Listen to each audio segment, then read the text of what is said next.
శ్రీమాత్రే నమ. జయ గురు దత్తాత్రేయ నమ. ఈ వీడియోలో మనం కన్యా రాశి వారికి 2024 సంవత్సరం డిసెంబర్ నెలలో మాస ఫలితాలు ఏ విధంగా ఉంటాయి అని పరిశీలించినప్పుడు మరి ఈ కన్యా రాశి వారికి ప్రస్తుతం కుజగ్రహ సంచారం లాభస్థానంలో చాలా అనుకూలంగా ఉండడం జరిగింది. సో అలాగే మరి ఇదే నెలలో సుమారుగా 6-7 తారీఖుల మధ్యలో కుజుడు వక్రగమనం చెందడం జరిగింది. అది కూడా లాభస్థానంలో ఉండడం వల్ల జాతకుడికి ఏంటంటే ఒక డబుల్ బెనిఫిట్ లాంటిది వస్తుంది. అటు వృత్తి సంబంధించిన విషయాలు యాక్టివేట్ అవుతాయి, అటు లాభస్థానానికి సంబంధించిన భావాలు కూడా యాక్టివేట్ అవుతాయి. ఈ కారణం వల్ల అనూహ్యంగా జాతకుడికి వృత్తిలో బాధ్యత పెరుగుతుంది, అదనపు బాధ్యతలు స్వీకరించవలసి ఉంటుంది. అలాగే మీ యొక్క ఆదాయం కూడా రెట్టింపు అయ్యే అవకాశం ఉండదు. సో కుజుడు ఈ కన్యా రాశి వారికి అత్యంత పాపగ్రహం, తృతీయ అష్టమాధిపతిగా ఉండడం వల్ల చాలా వరకు ఈ రాశి వారిని ఏదో విధంగా ఏ భావంలో ఉంటే ఆ భావాన్ని చాలా వరకు ఇబ్బంది పెడుతూ ఉంటాడు. సుమారుగా 4వ స్థానంలో ఉంటే సొంత గృహం ఏర్పరచుకోవడానికి చాలా ఇబ్బంది పడవలసి ఉంటుంది. అలాగే 7వ భావంలో ఉంటే వివాహానికి సంబంధించినటువంటి సమస్యలు ఉంటాయి. అయితే లాభస్థానంలో ఉంటే మాత్రం ఏ గ్రహమైనా 11వ భావంలోకి వస్తే అది జాతకుడి యొక్క కోరికలు కానీ అతను అనుకున్నవి కానీ లాభం చేకూర్చే విధంగా ఉంటాయి. అందుకనే సాధారణంగా అన్ని గ్రహాలు లాభస్థానంలో ఉండగా జన్మించాలని కోరుకుంటూ ఉంటారు. అదే పూర్వకాలం అలాగా అనుకునేవారు. బట్ ఏదైనా కుజుడు లాభస్థానం సంచారం వక్రగమనం అన్నది ఎక్కువ ఫలితాన్ని ఇవ్వడం జరుగుతూ ఉంటుంది. అందులో ముఖ్యంగా మరి కుజుడు కారకత్వాలైనటువంటి భూములు, వాటి మీద ఆదాయం పెరుగుతుంది, రుణ ప్రయత్నాలు ఫలిస్తాయి, రక్త సంబంధీకులు అన్నదమ్ములు సహకరిస్తారు, వివాహానికి సంబంధించినటువంటి సమస్యలు సాల్వ్ అవుతాయి, భర్త లేదా మీకు భార్య ద్వారా రావాల్సినటువంటి ఆస్తులు కానీ సంపద కానీ రావడం జరుగుతూ ఉంటుంది. ఈ విధంగా కుజుడు తన కారకత్వాల ద్వారా లాభాన్ని కలిగిస్తాడు. ఇంకోటి ఏంటంటే కుజుడు 3వ భావానికి కారకుడు. 3వ భావం అంటే మీలో ఉన్నటువంటి టాలెంటు, రచనా సామర్థ్యం, అలాగే కమ్యూనికేషన్సు, ఇవన్నీ కూడా 3వ భావంలో ఉంటాయి.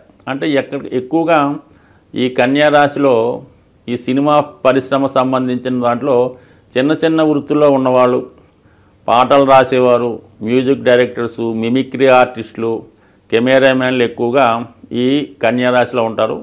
వాళ్ళకి ఈ సమయంలో వాళ్ళ టాలెంట్కు తగినటువంటి అవకాశం రావడం జరుగుతూ ఉంటుంది. అలాగే అష్టమ భావం ఎప్పుడు కూడా రహస్యమైనది. మీలో ఎంత టాలెంట్ ఉన్నా కూడా అది ఒకేసారి గుర్తింపుకు రావడం జరుగుతుంటుంది. అంటే చాలా కాలం మీ యొక్క సామర్థ్యాన్ని, మీలో ఉన్నటువంటి టాలెంట్ని ఇతరులు ఉపయోగించుకుంటూ ఉంటారు. వాళ్ళు మీ పేరు మీద వాళ్ళు ధనం సంపాదిస్తూ ఉంటారు. అంటే ఒకేసారి ఈ అష్టమాధిపతి ఎప్పుడైతే లాభంలోకి వచ్చాడో మీలో ఉన్నటువంటి టాలెంట్కి ఒకేసారి గుర్తింపు వస్తుంది. ఎంతకాలంగా మీరు పడినటువంటి శ్రమకు తగిన ప్రతిఫలం కూడా ఈ కుజుడు లాభస్థానంలోకి రావడం వల్ల అనూహ్యంగా మీకు అదృష్టం కలిసి వస్తుంది. అలాగే ఇన్సూరెన్స్ అవ్వచ్చు, చిట్ ఫండ్స్ అవ్వచ్చు, మీ పెద్దవాళ్ళు ఎవరన్నా కాలం చేయడం వల్ల వాళ్ళు సంపద మీకు అనుకోకుండా వచ్చే అవకాశం ఉంది. సో ఏదైనా భూముల ద్వారా కలిసి వస్తుంది. ఇది వరకు ఈ కన్యా రాశి వారికి కుజుడు లాభస్థానంలో ఉన్నంత వరకు ఏ విధమైనటువంటి చికాకు వచ్చినా కూడా అది పోలీస్ డిపార్ట్మెంట్ వారు కానీ, ప్రభుత్వం వారు కానీ, అన్నదమ్ములు కానీ మీ యొక్క సమస్యల్ని పరిష్కరించడానికి సిద్ధంగా ఉంటారు. దానికి అదనంగా 3వ స్థానంలో కూడా ప్రస్తుతం రాశ్యాధిపతి బుధుడు సంచరిస్తున్నాడు. బుధుడు కూడా వక్రగమనంలో ఉన్నాడు. అంటే వక్రగమనంలో ఉన్నప్పుడే బుధుడు అత్యంత బలవంతుడై చాలా వరకు స్వతంత్ర ఫలితాలను ఇవ్వడానికి కూడా కారణమవుతూ ఉంటాడు. అటువంటి బుధుడు 3వ స్థానంలో దశమాధిపతిగా ఉన్నటువంటి బుధుడు 3వ స్థానంలో ఉంటూ వ్యయాధిపతి అయినటువంటి రవితో కలిసి ఉండడం వల్ల చాలా వరకు ఈ సమయంలో మీరు ఉద్యోగం మారడానికి ఎక్కువ సూచనలు కనబడుతున్నాయి. ఆ విధంగా మీరు ఇంతకాలంగా వేరే చోట వర్క్ చేస్తూ ఇప్పుడు వేరే చోటకి మారడం వల్ల, మీ వృత్తి వ్యవహారాలు మార్చడం వల్ల ఖచ్చితంగా గతంలో ఉన్నటువంటి ఆదాయం కన్నా రెట్టింపు ఆదాయం పొందే అవకాశం ఉంటుంది.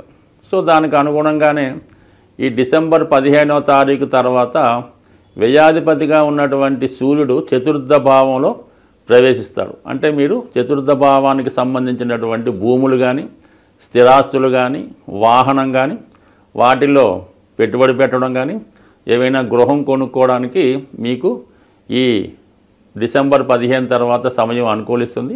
అలాగే ప్రభుత్వ పథకాల ద్వారా మీకు గృహం రావచ్చు, లేదంటే ప్రభుత్వ రుణం ద్వారా అయినా మీరు ఏదన్నా గృహం లాంటిది కానీ స్థలం కానీ కొనుక్కునే అవకాశం ఉంది. అది విద్యార్థులకైతే వాళ్ళు ఏదైనా హాస్టల్లో చేరి చదువుకోవడం కానీ, లేదంటే వేరే రాష్ట్రం కానీ వేరే దేశం కానీ వెళ్ళి ఇతరుల గృహంలో స్టే చేసి కానీ మీరు విద్యని కొనసాగించడానికి కూడా ఈ వ్యయ స్థానంలో ఉన్నటువంటి రవి చతుర్థంలోకి రావడం వల్ల మరి సొంత గృహాన్ని తల్లిదండ్రుల్ని వీడి వేరే ప్రాంతంలో మీరు విద్య కానీ ఉద్యోగం కానీ చేసుకోవడానికి అనుకూలించే అవకాశం ఉంది. అలాగే ఈ సమయంలో మీరు ఏదైనా ఇల్లు మారాలనుకున్నా, ఒక ప్రాంతం నుంచి ఒక ప్రాంతంకి మారాలన్నా ఈ గ్రహస్థితి అనుకూలిస్తుంది. అలాగే పంచమంలో ఉన్నటువంటి శుక్ర భగవానుడు అటు వివాహ విషయాలు అలాగే ప్రేమకు సంబంధించిన విషయాల్లో సక్సెస్ వచ్చే అవకాశం ఉంది. స్వస్తి. గ్రహాల యొక్క స్థితి పరిశీలించినప్పుడు ఏదైనా ఏ రాశి వారికైనా ఏ లగ్నం వారికైనా బాగా కష్టపెట్టాలన్నా సంతోషాన్ని ఇవ్వాలన్నా కూడా 2 గ్రహాలు ప్రధానంగా ఉండడం జరుగుతుంది. అందులో ఏంటంటే ఒకటి కుజగ్రహం, ఒకటి శనిగ్రహం. ఈ 2 గ్రహాలే జాతకుల యొక్క సమస్త ఇబ్బందులకి కారణమవుతుంటుంది. సో అలాగే ప్రతి నెలలో కూడా ఈ గ్రహాలకి సంబంధించినటువంటి కొన్ని పండగలు పర్వదినాలు రావడం జరుగుతుంటుంది. ఆ సమయంలో ఆ గ్రహాలకి పరిష్కారం చేసుకోవడం వల్ల ఎక్కువ ఫలితాన్ని జాతకుడు పొందడం జరుగుతూ ఉంటుంది. ముఖ్యంగా శని యొక్క అనుగ్రహం పొందడానికి అప్పుడప్పుడు వస్తున్నటువంటి ఈ శని త్రయోదశి చాలా ఇంపార్టెంట్గా ఉండడం జరుగుతుంటుంది. అంటే ఆ శని త్రయోదశి నాడు విధి విధానంగా శనికి తైలాభిషేకం చేసుకొని పూజ చేసుకోవడం వల్ల గతంలో కన్నా ఎక్కువ మంచి ఫలితాన్ని శని భగవానుడు ఇవ్వగలుగుతూ ఉంటాడు. అటువంటి శని త్రయోదశి ఈ డిసెంబర్ నెల 28వ తారీఖున రావడం జరుగుతుంది. ఆ రోజు శనివారం. అలాగే అనురాధ నక్షత్రం రావడం వల్ల ఆ రోజు కంపల్సరిగా మరి అసలు రాశితో సంబంధం లేకుండా అందరూ కూడా ఆ రోజు విధి విధానంగా శని భగవాన్ని తైలాభిషేకం చేసుకోవడం, అదే రోజు శివాలయంలో శివుడికి అభిషేకం చేసుకోవడం వల్ల మరి కంపల్సరిగా శని యొక్క అనుగ్రహానికి పాత్రులవుతారు. అలాగే కుజుని యొక్క అనుగ్రహం కోసం ఇదే డిసెంబర్ నెల 7వ తారీఖున సుబ్రహ్మణ్య షష్ఠి రాబోతుంది. సో కుజగ్రహ అనుగ్రహం పొందాలంటే కంపల్సరిగా సుబ్రహ్మణ్య స్వామి ఆరాధన చేసుకోవడం వల్ల మరి కుజుని ద్వారా వచ్చే ఇబ్బందులు, ఒకటి వివాహం ఆలస్యం అవడం, వివాహంలో గొడవలు, విడాకుల సమస్యలు, సంతానం కలగకపోవడం, పిల్లలకి అనారోగ్యం, ఆర్థికపరమైన సమస్యలు, ఇవన్నిటికీ కూడా కుజుడే కారణమవుతుంటాడు. సుబ్రహ్మణ్య స్వామి ఆరాధన వల్ల కుజగ్రహ అనుగ్రహం పొందడం జరుగుతుంది. అటువంటి సుబ్రహ్మణ్య షష్ఠి రోజు ఖచ్చితంగా విధి విధానంగా ఉపవాసం ఉండి మరి ఆ సుబ్రహ్మణ్య స్వామికి వీలైన వారు అభిషేకాదులు నిర్వహించుకోవడం వల్ల, ఆ రోజు ఉపవాసం ఉండడం వల్ల కంపల్సరిగా ఈ 2 గ్రహాల యొక్క అనుగ్రహానికి పాత్రలవడం జరుగుతుంది. కాబట్టి కంపల్సరిగా మరి ఈ 2 కంపల్సరిగా పాటించండి.